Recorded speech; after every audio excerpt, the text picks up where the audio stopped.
আসসালামু আলাইকুম রহমতুল্লাহি ওয়া বারাকাতুহু। নারকেল রাতুলে হুলা মান্ডিরে কইলাম কেলা কেলা নারকেল খাইবো এটা কই দিই তো মনে করেন যে হ্যাঁ রাখর দূর মাইরা কর আমার কান ধরতে তুলেছিলাম কিছু একটু হইবা তো হবটা দাও যদি লাগে তো আব্দুল শহীদ হইবা নারকেল খাওয়া তো একেবারে হসপিটাল হইতে তখন লাগবো। তো আমার ফুলা ফান্ডিরে কইলাম ফুলা ফান প্রতিদিন যা আসর হয়ে দেয় আমরা ফুটবল খেলাই আসতে কিন্তু ফুটবল খেলা যেত না কারণ বাইরে কিন্তু প্রচুর মেঘ হইতেছে মেঘের লাগে কিন্তু কোনো যাওয়ান জানা। হ্যাঁ বর্ষাকালটাও কিন্তু অনেকে আপনারা বিরক্ত করেন বিরক্ত করলে কি হইব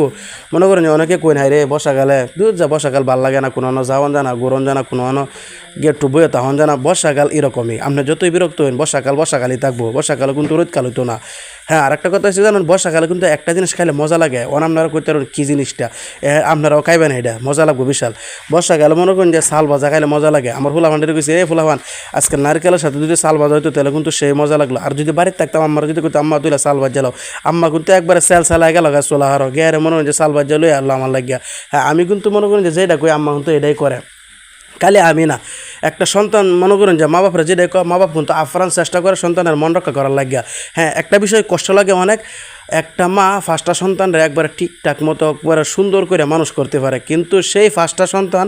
বড় হয়ে একটা মা বাবার সুন্দর মতো খেয়াল নিতে পারে না এইটাই অনেক কষ্ট লাগে। তো প্রিয় ভাই ও বোন তোমরা যারা আমার প্রতিনিয়ত ভিডিও দেও আমি জানি তোমরা আমাকে অনেক ভালোবাসো এভাবে তোমার মা বাপকেও ভালোবাসবা তাহলে তোমার